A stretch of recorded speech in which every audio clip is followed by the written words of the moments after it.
छोटे छोटे पैरासाइट एक ऐसे कीड़े हैं जो इंसानों के शरीर में घुस किसी के दिमाग तक पहुंच जाए तो वो इंसान हमेशा के लिए खत्म हो जाता है और उस शरीर में बस वही पैरासाइट जिंदा रहता है। एक रात को एक हस्बैंड वाइफ सो रहे होते हैं, तभी एक पैरासाइट आकर उस आदमी के कान में घुस जाता है। थोड़ी ही देर के लिए वह आदमी तड़पता है, लेकिन फिर कुछ ही पल शांत हो जाता है। वही दूसरी तरफ हम देखते हैं कि एक और पैरासाइट सिंची नाम के लड़के के रूम में आकर उसके कान में घुसने की कोशिश करता है, लेकिन उस लड़के ने कान में ईयरफोन लगा रखे थे, इसीलिए अब वो पैरासाइट नाक के जरिए अंदर जाने लगता है। तभी सिंची उसे देखता है और घबराकर उसे दूर झटक देता है। सिंची डरते हुए एक बुक के जरिए उसे मारने की कोशिश करता है, लेकिन वो पैरासाइट उसके हाथ पर काटकर उसके हाथ के अंदर घुस जाता है। तभी सिंची घबराकर एक केबल से अपने हाथ को बांधकर उसे बीच में ही रोक देता है। सिंची की आवाज सुनकर उसकी मॉम वहां आ जाती है। सिंची उनसे कहता है कि उसके हाथ में कोई कीड़ा घुस गया है, लेकिन वो पास आकर उसके एक हाथ से उसका दूसरा हाथ छुड़ा देती है और फिर देखती हैं तो यहाँ उन्हें कोई कीड़ा नहीं दिखता। सिंची भी चौंक जाता है कि आखिर वो कीड़ा कहाँ गायब हो गया। अब अगली सुबह सिंची जब ब्रेकफास्ट कर रहा होता है तो उसे अपने राइट हैंड यानी कि जिस हाथ में वो पैरासाइट घुसा था उसके हाथ में अजीब सा महसूस होने लगता है। इसके बाद सीन शिफ्ट होता है और हम उसी आदमी को देखते हैं जिसके कान में कल रात को वो पैरासाइट घुस गया था। वो आदमी अब अजीब सा बिहेव करने लग गया था। वो अपनी वाइफ के पास जाता है और अपनी वाइफ को देखते ही उसका मुंह एक बड़े से क्रिएचर के मुंह में बदल जाता है, जिसके अंदर से कई सारे आंखें बाहर आ रही थी। इससे पहले कि उसकी वाइफ कुछ समझ पाती, वो आदमी अपनी वाइफ को खा जाता है। इसका मतलब अब वो आदमी पूरी तरह से एक पैरासाइट बन चुका था। दूसरी तरफ हम सिंची को देखते हैं जो ब्रेकफास्ट करने के बाद अपनी दोस्त सटोमी के साथ स्कूल जा रहा था, लेकिन आज उसका बिहेवियर थोड़ा बदला हुआ सा था और उसके राइट हैंड पर उसका कोई भी कंट्रोल नहीं था। वो सटोमी को गलत जगह छू देता है, जिसकी वजह से सटोमी उससे गुस्सा होकर वहां से चली जाती है। इसके बाद क्लास में पढ़ते हुए उसकी इरेजर नीचे गिर जाती है और जब उसे उठाने के लिए हाथ आगे बढ़ाता है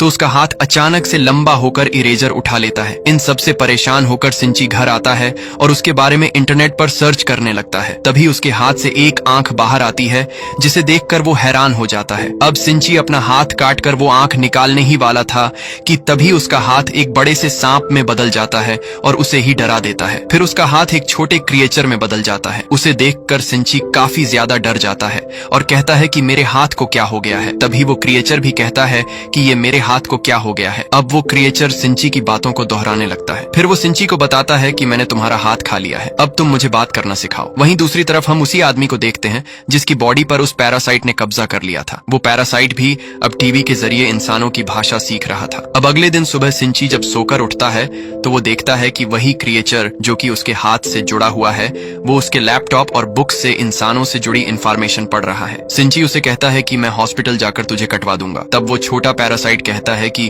मैं तुम्हारे हाथ की सेल से जुड़ा हुआ हूँ, इसलिए तुम्हें अपना पूरा हाथ कटवाना पड़ेगा, जो तुम कभी नहीं करवा पाओगे। अब वो पैरासाइट सिंची को बताता है कि वो उसकी पूरी बॉडी पर कब्जा करने की कोशिश कर रहा था, लेकिन तुमने मुझे हाथ में ही रोक दिया, जिसकी वजह से मैं केवल तुम्हारे हाथ पर ही कब्जा कर पाया और अब हम दोनों एक दूसरे से जुड़ चुके हैं। ये क्रिएचर कहता है कि तुम मेरे दोस्त हो और मैं अपने होस्ट के बगैर कुछ भी नहीं कर सकता। फिर वो कहता है कि तुम मुझे मिगी बुला सकते हो। अब मिगी सिंची के जरिए स्कूल में कई सारे बुक्स पढ़ता है और इंसानों के बारे में और भी ज्यादा जानने की कोशिश करता है। वो स्टूडेंट्स को फाइटिंग प्रैक्टिस करते हुए भी देखता है और वो सिर्फ उन्हें देखकर ही फाइटिंग स्किल्स सीख लेता है। अब इसके बाद हम पेंटिंग क्लास में सिंची को देखते हैं जो कि अपनी पेंटिंग पर काम कर रहा था। तभी सटोमी यहाँ आती है और उसे कहती है कि अगर तूने फिर से वो सब किया ना तो मैं तेरी जान ले लूंगी। फिर वो सिंची की पेंटिंग देखती है और फिर वहां से चली जाती है। अब स्कूल के बाद सिंची रात में जब नहा रहा होता है तभी मिगी कहता है कि मुझे तुम्हारी बॉडी को इन्वेस्टिगेट करना है। मिगी सिंची की पूरी बॉडी को देखने लगता है। अब मिगी और सिंची में अच्छी दोस्ती हो गई होती है और मिगी अब उसको कोई भी नुकसान नहीं पहुंचाता। लेकिन इसी शहर में कई सारे और पैरासाइट हैं जो लोगों की बॉडी पर भी कब्जा करके लोगों को मार कर खा रहे थे। ये खबर पूरे शहर में फैल जाती है, लेकिन किसी भी आम इंसान को यह पता नहीं होता कि लोगों को कौन मार रहा है। अब एक दिन सिंची बस से कहीं जा रहा था, तभी मिगी सिंची से कहता है कि मुझे यहाँ पर किसी अपने जैसे होने का एहसास हो रहा है। मिगी सिंची को यहीं उतरवाकर उसे एक शॉप में ले जाता है जहाँ इन्हें एक आदमी दिखता है। उसके शरीर पर भी एक पैरासाइट ने कब्जा कर लिया था और वो आदमी एक नॉर्मल आदमी को मार कर खा रहा था। उस आदमी को भी एहसास हो जाता है कि सिंची के शरीर में एक पैरासाइट है, इसीलिए वो आदमी सिंची को इंसानों का मीट खाने के लिए देता है। लेकिन फिर उसे पता चलता है कि सिंची का ब्रेन अब भी उसके काबू में है और पैरासाइट उसके हाथ से जुड़ा हुआ है। तभी मिगी को कुछ एहसास होता है और वो सिंची से कहता है कि यहाँ से भागो, नहीं तो ये तुम्हें मार देगा। सिंची वहाँ से भागता है और बाहर निकलने की कोशिश करता है, लेकिन उससे दरवाजा नहीं खुलता। तभी वो आदमी सिंची के पास आता है और अपना एक हाथ काटकर मिगी से कहता है कि तुम सिंची के हाथ को छोड़कर मेरे हाथ पर आ जाओ। लेकिन मिजी और सिंची में अच्छी दोस्ती हो गई थी, इसीलिए मिजी उसके हाथ पर जाने से मना कर देता है। फिर मिजी सिंची जी की जान बचाने के लिए इस पैरासाइट से फाइट करता है, और क्योंकि मिजी ने सिंची के स्कूल में स्टूडेंट को फाइट करते हुए देखा था, इसलिए वो उसी टेक्निक का इस्तेमाल करके इस पैरासाइट के ब्रेन और बॉडी को अलग कर देता है, जिससे वो पैरासाइट वहीं मर जाता है। इसके बाद वो वहां से निकल जाता है। घर जाते हुए रास्ते में उसकी माँ उससे पूछती है कि तुम आजकल अजीब क्यों बिहेव कर रहे हो, लेकिन वह अपनी मॉम को इस बारे में कुछ भी नहीं बताता। वहीं इन पैरासाइट के आ जाने की वजह से अब इस शहर में काफी लोग गायब हो रहे थे और उनकी लाशें मिल रही थीं। सिंची के अलावा कोई भी नहीं जानता था कि उन्हें पैरासाइट मार कर खा रहे हैं। सिंची मिगी से कहता है कि तुम अपने पैरासाइट दोस्तों से कहो कि वो लोगों को मार कर ना खाएं, लेकिन मिजी कहता है कि हमारा खाना इंसान है। वो कहता है कि जैसे तुम इंसान सब्जियां और एनिमल्स को मारकर खाते हो, वैसे ही हम जिंदा इंसानों को खाते हैं। आगे वह कहता है कि तुमको इसलिए नहीं खा रहा क्योंकि मुझे खाना तुम्हारे शरीर के खून से मिल जाता है, इसलिए अब जब तक तुम जिंदा रहोगे तब तक मैं भी जिंदा रहूंगा, और अगर तुमने अपना हाथ काटने की कोशिश की तो मैं तुम्हारा गला काट दूंगा। वहीं दूसरी तरफ उसी शॉप में हम एक पुलिस ऑफिसर को देखते हैं, जहां उसी पैरासाइट की डेड बॉडी मिलती है जिसे सिंची और मिगी ने मारा था। यहाँ इन दोनों पुलिस ऑफिसर को पता चलता है कि मरने वाले आदमी ने पहले किसी इंसान का मीट खाया था। ये दोनों पुलिस ऑफिसर्स अब इस केस को सॉल्व करने की कोशिश करते हैं। अगले दिन हम सिंची को देखते हैं जो कि अपने स्कूल में था। तभी मिगी को एहसास होता है कि यहाँ भी उसी के जैसा कोई पैरासाइट है जिसने किसी इंसान को अपने काबू में कर लिया है। तभी इनके प्रिंसिपल इनकी नई टीचर तमिया रियोगो को इनसे इंट्रोड्यूस कराते हैं। मिगी और सिंची समझ जाते हैं कि तमिया ही वो पैरासाइट है। वही तमिया भी अपने पैरासाइट सेंस की मदद से ये समझ जाती है कि सिंची भी एक पैरासाइट से जुड़ा हुआ है। फिर इसके बाद सिंची तामिया के पास जाता है। तभी तामिया उससे कहती है कि मुझसे डरो मत। तामिया पैरासाइट बाकी पैरासाइट से बिल्कुल अलग होती है और इस पैरासाइट को एक्सपेरिमेंट करने का काफी शौक होता है, यहाँ तक कि उसने एक दूसरे पैरासाइट के साथ मिलकर अपनी इस बॉडी को प्रेग्नेंट भी कर लिया होता है, ताकि वह यह देख सके कि इस तरह जन्म लेने वाला बच्चा आखिर क्या बनेगा। यहाँ सिंची उससे कहता है कि तुम यहाँ स्कूल में क्या करने आई हो। इस पर वह कहती है कि मैं बस नॉर्मल इंसान की तरह जीना चाहती हूँ। वो सिंची से कहती है कि मैं तुमसे और बात करती, लेकिन तुम्हारी गर्लफ्रेंड हमें देख रही है और कहीं उसे ऐसा ना लगे कि तुम नई टीचर को देख उसे भूलकर नई टीचर पर फिदा हो गए हो। इसीलिए तामिया सिंची को बाद में मिलने के लिए कहती है। अब तभी सातोमी जो कि इन्हें देख रही थी वो यहाँ से चली जाती है। तामिया सिंची से कहती है कि मुझे स्कूल के बाद मिलना। मिजी भी तामिया से मिलने के लिए तैयार हो जाता है। वह सिंची से कहता है कि मैंने पहली बार ऐसा पैरासाइट देखा है जो इतना शांत होकर अपने होस्ट की बॉडी में रह रहा है। अब तामिया के बारे में और ज्यादा जानने के लिए सिंची तामिया से मिलने जाता है। तामिया ने यहाँ पर 2 और पैरासाइट को भी बुलाया होता है, जिनमें से एक हाई स्कूल स्टूडेंट शिमाडा होता है और दूसरा एक ऑफिसर मिस्टर ए होता है। ये दोनों तामिया के साथ मिले होते हैं। तामिया सिंची और मिगी को बताती है कि हम पैरासाइट को सरवाइव करने के लिए आपस में मिलकर रहना होगा और इसलिए हमने मिलकर पैरासाइट का एक नेटवर्क बनाया है और हम सब एक दूसरे से जुड़कर एक दूसरे को इन्फॉर्मेशन देते हैं ताकि हम सब इंसानों के बीच छुप कर रह सकें और अपने लिए रोज इंसानों को मार कर खा सकें। तामिया सिंची से भी इस नेटवर्क में जुड़ने के लिए कहती है, लेकिन सिंची कहता है कि मैं पूरी तरह से तुम्हारे जैसा नहीं हूँ, तुम सब एक मॉन्स्टर हो। तामिया कहती है कि हाँ, हम सब एक मॉन्स्टर हैं, इसीलिए मैंने मिस्टर ए के साथ मिलकर एक एक्सपेरिमेंट किया है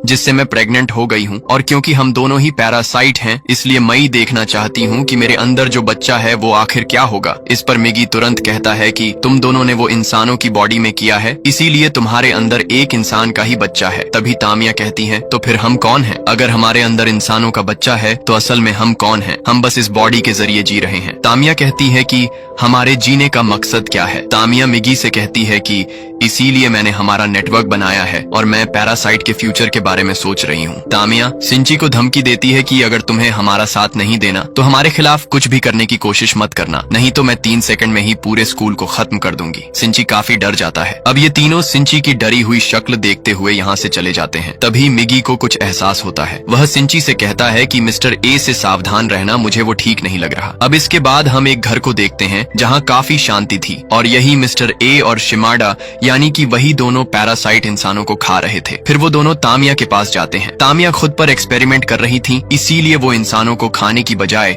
इंसानों जैसी रहने की कोशिश कर रही थी। वो इंसानों जैसा ही खाना भी खाती है। वो कहती है, हमें इंसानों के बीच रहने के लिए इंसानों के जैसा ही सोचना होगा तभी हम यहाँ सरवाइव कर पाएंगे। वहीं दूसरी तरफ सिंची काफी परेशान था, लेकिन वो अपनी मॉम को भी ये सब नहीं बता पा रहा था। वो अपनी मॉम से कहता है कि आप घर में ही रहना, क्योंकि वो जानता था कि बाहर काफी ज्यादा पैरासाइट हैं जो इंसानों को मार कर खा रहे हैं। लेकिन उसकी मॉम ये नहीं जानती थी, इसीलिए वो सिंची की बात पर खास ध्यान नहीं देती। अब एक दिन रात में अपने घर आते समय सिंची का सामना मिस्टर ए से होता है, और मिस्टर ए को अब तक ये पता चल चुका था कि उस शॉप में जो पैरासाइट मरा था उसे सिंची और मिगी ने ही मिलकर मारा था। इसलिए मिस्टर ए सिंची को मारने के लिए उस पर हमला करता है, लेकिन मिगी सिंची को बचा लेता है। मिगी मिस्टर ए से फाइट करने लगता है। इन दोनों में यहाँ काफी तगड़ी फाइट चल रही थी कि तभी सिंची आगे बढ़कर मिस्टर ए के अंदर एक लोहे का पाइप घुसा देता है, जिससे मिस्टर ए की बॉडी से खून बहने लगता है। और क्योंकि ये पैरासाइट एक इंसान की बॉडी में था, इसीलिए ये बॉडी कमजोर होने की वजह से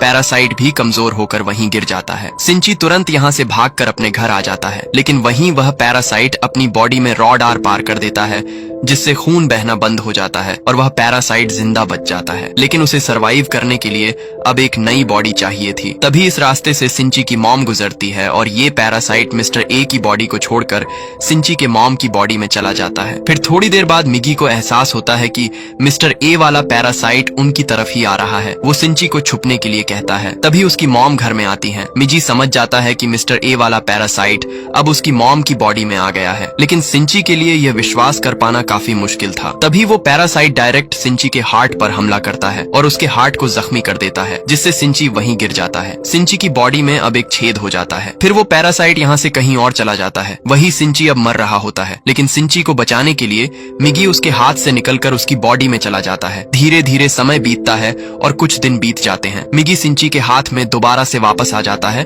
और सिंची जाग जाता है। वह अब बिल्कुल ठीक हो गया था। फिर मिगी उसे बताता है कि मैंने तुम्हारे हार्ट को ठीक करने के लिए अपने एक हिस्से को वहाँ छोड़ दिया है, जिससे तुम्हारा हार्ट वापस रिकवर हो गया और तुम्हारी जान बच गई। मगर वही सिंची दोबारा से जिंदा होकर बिल्कुल भी खुश नहीं था। उसके लिए अब जिंदगी में कुछ भी नहीं बचा था। यहाँ से खूब रोता है। फिर अगले दिन सिंची तामिया के पास जा रहा था, तभी उसे रास्ते में सातोमी मिलती है। सातोमी उससे बात करती है, लेकिन सिंची का बिहेवियर अब फिर से बदलने लगा था। वो सातोमी से बात नहीं करता और भागता हुआ डायरेक्ट तामिया के पास जाता है। वह तामिया से कहता है कि मिस्टर ए कहाँ है, लेकिन तामिया कहती है कि उसे तो तुमने मार दिया। यहाँ तामिया सब कुछ जानती थी, लेकिन फिर भी वो ऐसे बिहेव कर रही थी जैसे वो कुछ नहीं जानती। मिगी तामिया को बताता है कि मिस्टर ए ने उस पुलिस ऑफिसर की बॉडी को छोड़कर सिंची की मोम की बॉडी को ले लिया है। सिंची कहता है, मिस्टर, ये तुमसे जुड़ा हुआ था, इसीलिए तुम्हें जरूर पता होगा कि वो कहाँ है। लेकिन तामिया साफ साफ सिंची को मिस्टर ए का पता बताने से मना कर देती है। सिंची उसे डराने के लिए एक चाकू निकालता है, लेकिन तामिया इन दोनों को ही डरा कर यहाँ से जाने लगती है। तभी सिंची उसकी तरफ चाकू फेंकता है, मगर वो चाकू पकड़कर वापस सिंची की तरफ ही फेंक देती है। वो जानबूझकर सिंची को नहीं मारती और फिर वो यहाँ से चली जाती है। वहीं उन ऑफिसर्स को मिस्टर ए यानी कि उस पुलिस ऑफिसर की बॉडी मिलती है। यहाँ इन्हें जांच से पता चल जाता है कि उस पुलिस ऑफिसर और शॉप के मालिक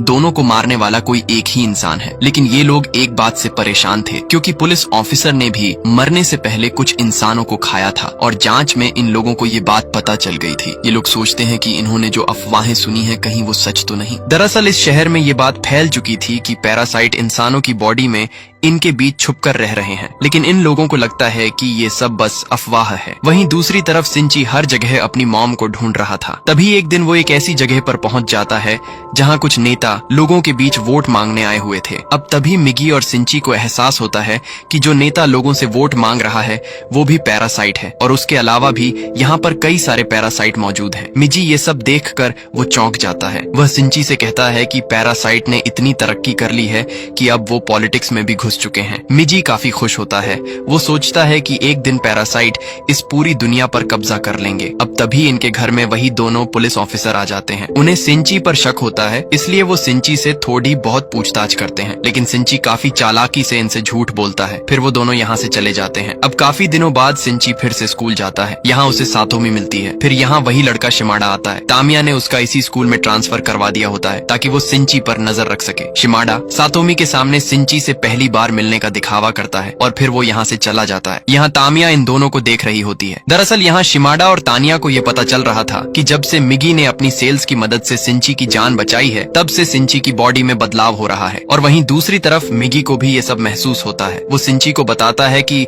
जब से मैंने तुम्हारी जान बचाई है, तब से मुझे भी कुछ प्रॉब्लम्स हो रही हैं। मिगी कहता है कि मुझे ठीक रहने के लिए हर दिन 4 घंटे सोना होगा और जब मैं सो रहा होऊंगा तो मैं किसी भी तरह तुम्हारी मदद नहीं कर सकता। अब ये कहने के बाद मिगी तुरंत सो जाता है। सिंची उसे जगाने की कोशिश करता है लेकिन मिगी नहीं जागता। वहीं दूसरी तरफ वो दोनों ऑफिसर्स ये पता लगा रहे थे कि पैरासाइट्स को कैसे पहचाने। उन्हें ये पता चलता है कि अगर किसी इंसान की बॉडी में पैरासाइट रह रहा है तो उस इंसान का बाल तोड़ने पर वो बाल कर्ली हो जाएगा। अब ये जानकर सीनियर पुलिस ऑफिसर अपने जूनियर पुलिस ऑफिसर का बाल तोड़ता है, लेकिन वो कर्ली नहीं होता, जिससे वो समझ जाता है कि ये कोई पैरासाइट नहीं है। अब वहीं तामिया भी अपने नेटवर्क की मदद से ये जान जाती है कि इंसानों को हमें पहचानने का एक तरीका पता चल चुका है। यहाँ हम देखते हैं कि वह पॉलिटिशियन भी तामिया के साथ मिला हुआ है। अब इसके बाद हम फिर से सिंची को देखते हैं जो सातोमी से मिलता है। सातोमी उसके लिए आज डिनर बनाने के लिए कहती है। क्योंकि सिंची अब अकेला था इसलिए वह मान जाता है। फिर वो दोनों डिनर के लिए शॉपिंग करने चले जाते हैं। तभी रास्ते में एक पपी मिलता है जो कि बीच रोड पर पड़ा था। सिंची उसे उठाकर लाता है लेकिन वो मर चुका था, इसलिए सिंची उसे डस्टबिन में डाल देता है। सातोमी ये देखकर उससे कहती है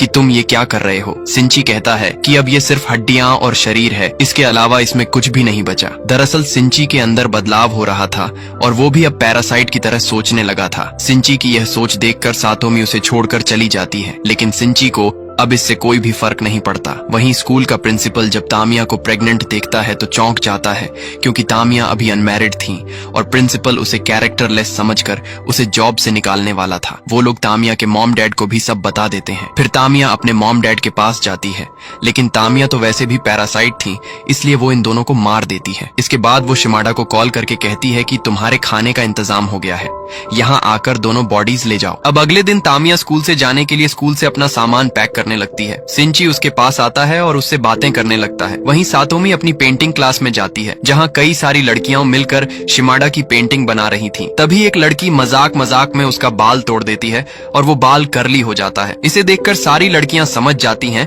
कि शिमाडा एक पैरासाइट है। शिमाडा भी जान जाता है कि उसका राज खुल चुका है, इसलिए वो इन लड़कियों पर हमला करता है।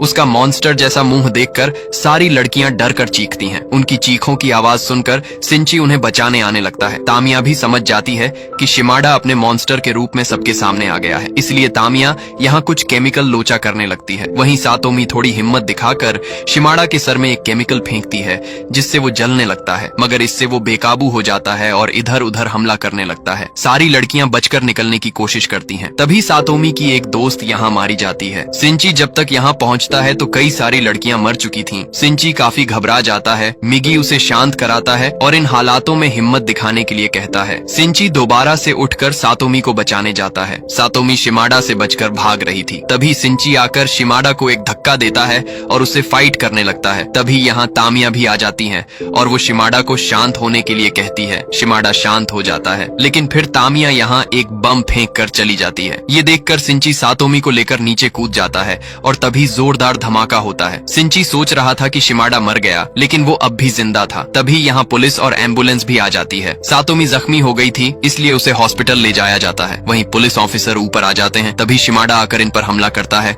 और इन्हें मार देता है। शिमाडा स्कूल की छत पर जाने लगता है। मिगी सिंची को ये बताता है। सिंची एक दूसरी बिल्डिंग पर जाकर एक लोहे की रॉड लेता है और मिजी को एक धनुष बनाता है। फिर लोहे की रॉड और मिजी को एक धनुष बाण की तरह इस्तेमाल करते हुए सिंची शिमाडा के अंदर लोहे का रॉड घुसा देता है। इससे शिमाडा वहीं मर जाता है। इसके बाद सिंची यहाँ से जाने लगता है। तभी वहाँ तामिया भी आ जाती है और वो सिंची से कहती है कि मैं अब थोड़े समय के लिए गायब हो जाऊंगी। तामिया सिंची को मिस्टर ए यानी कि उसकी मॉम का एड्रेस देती है। सिंची उस एड्रेस को ले लेता है। अब कुछ समय बाद यहाँ वही दोनों ऑफिसर आते हैं और जब वो दोनों ये पता लगा रहे होते हैं कि शिमाडा कैसे मरा, तो उन्हें पता चल जाता है कि उस पर किसी ने दूसरी बिल्डिंग से हमला किया था, लेकिन इन्हें सिंची के बारे में कुछ भी पता नहीं चलता। वही सिंची तामिया के दिए हुए एड्रेस पर पहुंच जाता है। यहाँ उसे उसकी मॉम मिलती है। सिंची उनका पीछा करते हुए एक ब्रिज के नीचे आ जाता है। तभी यहाँ मिगी को नींद आने लगती है। वह सिंची को यह बताता है और इस वक्त मिगी सिंची को बचाने के लिए एक हथियार का रूप लेकर सो जाता है। इसके बाद सिंची उसी हथियार की मदद से मिस्टर ए यानी कि अपनी ही मॉम से फाइट करता है। यहाँ सिंची अब काफी अच्छी फाइटिंग कर रहा होता है। वह मिस्टर ए को मारने वाला था, तभी उसे उसकी मॉम की आवाज आती है और वह देखता है कि उसके मॉम की थॉडी बहुत कॉन्शियसनेस अभी जिंदा होती है। तभी मिस्टर ए सिंची पर हमला करता है, लेकिन उसकी मॉम की कॉन्शियसनेस की मदद से उसकी मॉम अपने हाथ से सिंची को बचा लेती है। मगर फिर सिंची को ना चाहते हुए भी मिस्टर ए को खत्म करने के लिए अपनी ही मॉम को जान से मारना पड़ता है। अब थोड़ी देर बाद मिगी जब जागता है तो सिंची उसको यह सब बताता है। अब इसके बाद हम उस पैरासाइट पॉलिटिशियन को देखते हैं और उसकी पार्टी ने अब तक इलेक्शन जीत लिया होता है। इससे वह पैरासाइट अब एक ऊंची पोस्ट पर बैठ जाता है। लेकिन इसी दौरान उन दोनों पुलिस ऑफिसर्स को हेडक्वार्टर बुलाया जाता है और एक दूसरी टीम का चीफ इनसे पैरासाइट के बारे में सारी इंफॉर्मेशन ले लेता है, क्योंकि अब इंसानों को ये पता चल चुका है कि पैरासाइट इनके बीच छुप कर रह रहे हैं और इसीलिए इंसानों को बचाने के लिए ये लोग एक ऑपरेशन चलाने वाले हैं जिसका नाम है ह्यूमन लाइफ प्रोटेक्शन। अब इसके बाद हम देखते हैं कि वो पॉलिटिशियन तामिया के पास जाता है और इन दोनों के साथ एक और काफी खतरनाक पैरासाइट भी था जिसका नाम गोटू होता है। वो तामिया से कहता है कि वो सारी मैनकाइंड को खत्म कर देगा, लेकिन अब तामिया को अपने आने वाले बच्चे की चिंता होने लगती है। वहीं दूसरी तरफ सिंची हॉस्पिटल में सातोमी से मिलने जाता है और डिसाइड करता है कि वो अब सारे पैरासाइट को ढूंढकर उन्हें जान से मार देगा। इसी दौरान हम देखते हैं